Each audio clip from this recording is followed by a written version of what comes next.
আছে নাকি? আছে। সবাই একটু জিকির করেন লা ইলাহা, জোরে লা ইলাহা, লা ইলাহা ইল্লাল্লাহ, জোরে লা। নেই কেহু নেই আল্লাহ ছাড়া, লা ইলাহা ইল্লাল্লাহ, লা।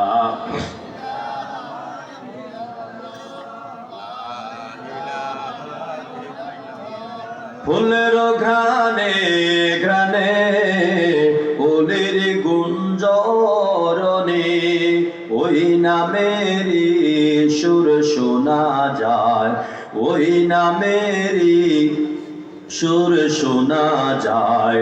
ফুলেই পাগল পারা, লা ইলাহা ইল্লাল্লাহ, লা।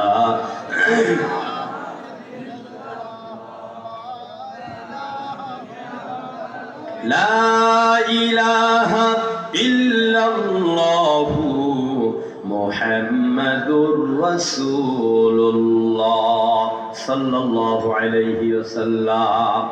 আমার ভাইয়েরা, আল্লাহ পাক বিশ্ব নবীর কাছে যে কোরআন দিলেন, আমি আগে বলেছি এখনো আবার বলি, এই কোরআন শুধু তেলাওয়াতের জন্য আসে নাই, এটা হলো বিশ্ব মানব জাতির জন্য আল্লাহর পক্ষ থেকে পাঠানো সেরা সংবিধান। ও আমার মুসলমান বাবারা, ভাইয়েরা, 1971 সাল থেকে 2025 পর্যন্ত 53-54 বছর আমরা অনেক শাসকের শাসন দেখেছি। এই শাসক গোষ্ঠীর মধ্যে যা পেলাম তার সার নির্যাস হলো, যারা ক্ষমতায় এসেছে এই দেশের মধ্যে, তারাই আমার বাংলাদেশ নামক এমন সুন্দর দেশটাকে একটা সুন্দর রমণী মনে করেছে। কি মনে করেছে? একটা সুন্দরী নারী। এই সুন্দরী নারী যদি বেগমগঞ্জ সমরির মধ্যে রাতের 2টা বাজে একা একা দাঁড়াইয়া থাকে, বখাটে লোকেরা কি ওরে ছেড়ে দিবে? বখাটে লোকেরা ওকে ছেড়ে দিবে না, ধর্ষণ করে তার জীবনকে তছনছ করে দিবে। ঠিক 71 সাল থেকে যারা এই দেশের ক্ষমতার মস্তদে বসলো, যেই দলে হোক না কেন, প্রত্যেকে এই দেশটাকে সুন্দরী নারী মনে করে যার যার ইচ্ছা মতে ধর্ষণ করেছে। এদেশের অর্থনীতিকে পঙ্গু বানিয়ে দিয়েছে। বিগত দিনে আপনারা শুনেছেন ইসলামী ব্যাংকে 75,000 কোটি টাকা এসালাম গ্রুপ বাংলাদেশ থেকে আউট করেছে। 75,000 কোটি টাকা। ফারিস নামক একটা কি জানি এটাকে বলে ইন্স্যুরেন্স ধ্বংস করে দিয়েছে। অনেক ব্যাংক ধ্বংস করে দিয়েছে। কারণ সেই ক্ষমতা এসেছে, সে প্রত্যেকে নিজের পেটের চিন্তা করেছে। মানুষ কত খাইতে পারে, কত দরকার। তিনি এত বেহায়া, এত নির্লজ্জ নারী, যিনি আর বুক ফুলাইয়া বলেন আমার অফিসের পিয়ন 400 কোটি টাকার মালিক, হেলিকপ্টার দিয়া বাড়ি যা। আরে বেটি, যদি টিকনা পুঁটি মাছের অবস্থা এই হয়, তাহলে রাঘব বোয়ালের অবস্থা কি হয়েছে? এগুলি টাকা আমার, এগুলি আপনার। এই জন্য আমি বলেছি, দেশটাকে সুন্দরী নারী ভেবে ওরা ধর্ষণ করে রেখে শেষ করে দিয়েছে। আপনাদের কাছে বিনীত অনুরোধ, অনেক দেখেছি, অনেক শিখেছি, অনেক শুনেছি, অনেক ব্যথা পেয়েছি। আমরা আর বাংলাদেশটাকে, এই সুন্দরী রমণীকে আমরা রাতের বেলা আর বেগমগঞ্জ সমুদ্রে রাখতে চাই না। আমরা এখন তারে পর্দা করাইয়া পরিষ্কার করে একটা সম্মানের জায়গা বসাতে চাই। জনগণ ঠিক কিনা? সেই জন্য কি করতে হবে? বাংলাদেশের পার্লামেন্টে 300 আসনের এরকম স্পিকার চেয়ারের মধ্যে আল্লাহর কোরআনের রং দিয়া রঙিন বানাইতে হবে। কোরআন দিয়ে যদি একটা বার বাংলাদেশকে শাসন করে, নাস্তিক, মোরতাদ আর যারা খাওয়া পার্টি, এরাও জানবে আগামী দিনে আর আমাদের ভাত থাকবে না।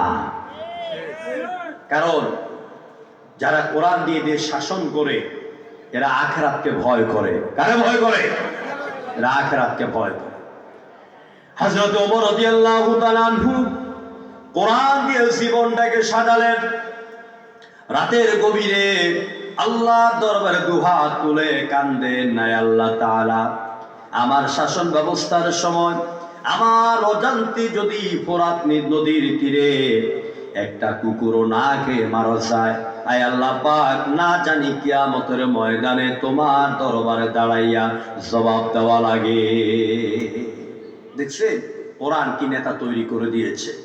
প্রিয় বন্ধুগণ, এই জন্য ওই সব নেতাদেরকে আমরা পাঠাতে চাই যারা চুরি করবে না, চাঁদাবাজি করবে না, সন্ত্রাস করবে না, সিএনজি স্টেশন দখল করবে না, বাস স্টেশন দখল করবে না, মার্কেট দখল করবে না, কোরআন দিয়া শাসন করে মানুষের অধিকার প্রতিষ্ঠা করবে। চিল্লায় বল ঠিক কিনা? কোরআন দিয়ে যে শাসন হোক সবাই চান কিনা? হাত তোলা লাগে দেখান তো রাতের গভীরে। আল্লাহ কবুল করে বলে আমিন। প্রিয় বন্ধুগণ, সুতরাং কোরআন দিয়া যদি আমরা দেশ চালাই, সমাজ চালাই, জীবন চালাই, কি হবে? একটা ফায়দার কথা বলেই মোনাজাত দিয়া দিব। আল্লাহ রাব্বুল আলামিন বলেন, ফামান তাবিআ হুদায়া ফালা খাউফুন আলাইহিম ওয়ালা হুম ইয়াহজানুন। আমার আল্লাহ পাক বলেন, যেই ব্যক্তি আমার কোরআন মানবে, আমার কোরআন অনুযায়ী জীবন গঠন করবে, ব্যক্তি জীবন, পারিবারিক জীবন, সামাজিক জীবন, রাষ্ট্রীয় জীবন, তার জন্য দুনিয়ার মধ্যে কোনো ভয় নাই। আর পরকালের ময়দানে ওর কলজার ভিতরে জাহান্নামের আগুনের কোনো চিন্তাও থাকবে না। সুবহানাল্লাহ। কোন যুবক ভাইদেরকে বলবো, আমার প্রাণপ্রিয় যুবক ভাইয়েরা, অনেকের পিছনে তো ঘুরেছে, এমন নেত্রীর পিছনে হয়তো ওই সব যুবকের এখানে নাই।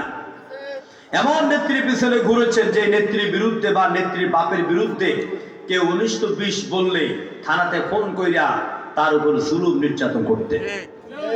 ঠিক কিনা? এখন দেখেন তো, তার তো আর কর্মী কম না, 2-2.5 কোটি কর্মী আছে সারা দেশে। সবগুলিকে আগুনের মুখের মধ্যে ফেলে তিনি হেলিকপ্টার দিয়ে উড়ে গিয়ে নিজের জীবন বাঁচাইতে লাগলেন। জনগণ ঠিক কিনা? আজকে ভারতের পার্লামেন্টে প্রস্তাব উঠেছে, প্রধানমন্ত্রী নরেন্দ্র মোদীর কাছে স্পিকারের মাধ্যমে জানতে চেয়েছে, প্রধানমন্ত্রী নরেন্দ্র মোদী, আপনি বাংলাদেশের পলায়নকৃত নেত্রীকে পাসপোর্ট ছাড়া কি করে ভারতের এতগুলি রাজ্য অতিক্রম করে দিল্লিতে আসতে দিলেন? আজকের সংসদে গোটা ভারত থেকে আপনার কাছে জবাব চায়। প্রিয় বন্ধুগণ, যারা কোরআনের সাথে বেয়াদবি করে এরা জায়গায় জায়গায় লাঞ্ছিত হয়। যেরকম ঠিক কিনা? এই জন্য যুবক ভাইদেরকে বলবো, অনেক দেখেছেন, অনেক শিখেছেন, আর নয়। কেউ আপনাদেরকে সবাই ওরা হাতের লাঠির মতো ব্যবহার করে। 2-5,000 টাকা দেয়, 10,000 টাকা দেয়, ইউনিয়নের সভাপতি বানায় দেয়, থানায় একটু পাওয়ার দেয়, একটা পিস্তল দেয়, এখানে আপনি শেষ। কিন্তু আপনার জান্নাতি জীবনটাকে ওরা তিলে তিলে ধ্বংস করে দেয়। এই জন্য ফিরে আসুন, কোরআনের দিকে ফিরে আসুন, ইসলামের দিকে ফিরে আসুন। আল্লাহ পাক একটা নবীকে পাঠালেন কোরআন দিয়া, ইসলাম দিয়া, অর্থাৎ জমিন আল্লাহ। এখানে আইন চলবে কার? আইন চলবে কার? আল্লাহর দেওয়া জীবন ব্যবস্থা ইসলামকে প্রতিষ্ঠা করার জন্য আকাশ থেকে ফেরেশতা নেমে আসবে না।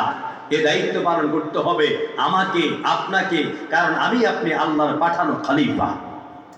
আমাদেরকে দায়িত্ব পালন করতে হবে, যেহেতু জমিন আল্লাহ, আকাশ আল্লাহ। আল্লাহর দেওয়া ইসলামী সমাজ ব্যবস্থা কায়েম করতে পারলে আমার মা, আমার বোনদের ইজ্জত, নিরাপত্তা লাভ করবে। আমার বোনেরা, বিবাহের সময় আর যৌতুক দিতে হবে না। যৌতুকের জন্য আমার দেশের বোনদেরকে পাষাণ্ড স্বামীর হাতে আগুনে পুড়তে হবে না। কোরআন দিয়ে, ইসলাম দিয়ে যদি সমাজ পরিচালিত হয়, তাহলে এই দেশে কিস্তি নামক আর কোন সুদের মহড়া থাকবে না।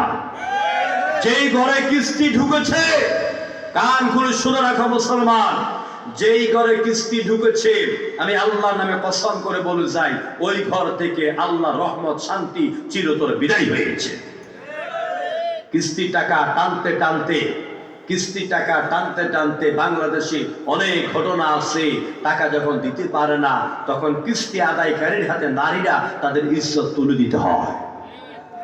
এই জন্য কিস্তি মানে সুদ। সুদের টাকা দিয়ে যদি তুমি বাড়ি বানাও, এই বাড়িতে নামাজ পড়লে হবে না, কারণ এটা হারাম টাকায় তৈরি করা। কিস্তি টাকা দিয়ে ছেলেকে বিদেশ পাঠিয়েছেন, ছেলে যা কামাবে সব হারাম। এই জন্য সুদ থেকে বেঁচে থাকুন, কোরআন ভিত্তিক ইসলাম ভিত্তিক সমাজ কায়েম করুন। ইসলামের মতন এত সুন্দর সিস্টেম, এত সুন্দর দিন জীবন ব্যবস্থা দুনিয়া তার একটাও নাই। আমার মা বোনেরা, ইসলাম যদি আপনার 3.5 হাত বডিতে থাকে, স্বামীর কাছে ইজ্জত পাইবেন, শাশুড়ির কাছে পাইবেন, সবার কাছে সম্মানিত হবে। আজকে আমার বোনেরা ইসলাম মানে না, অনেকে পর্দা করে না, অনেকে শাশুড়িকে সম্মান দেয় না, শ্বশুরকে সম্মান দেয় না, স্বামীর কথা শুনে না, কারণ তার মধ্যে ইসলামের শিক্ষা নাই বলে উগ্রগামী করে চলাফেরা করে। এই জন্য ইসলাম যেখানে থাকবে না ওখান থেকে শান্তি দূর হয়ে যাবে। তাই আসুন, ব্যক্তি জীবন থেকে শুরু করে রাষ্ট্রীয় মসনদ পর্যন্ত আমরা রসুলের আনিত বিধান কোরআন দিয়া এবং ইসলামকে মানব রচিত সব মতবাদের উপর আমরা ইসলামকে প্রতিষ্ঠিত করতে চাই। রাজি আছেন তো ইনশাআল্লাহ?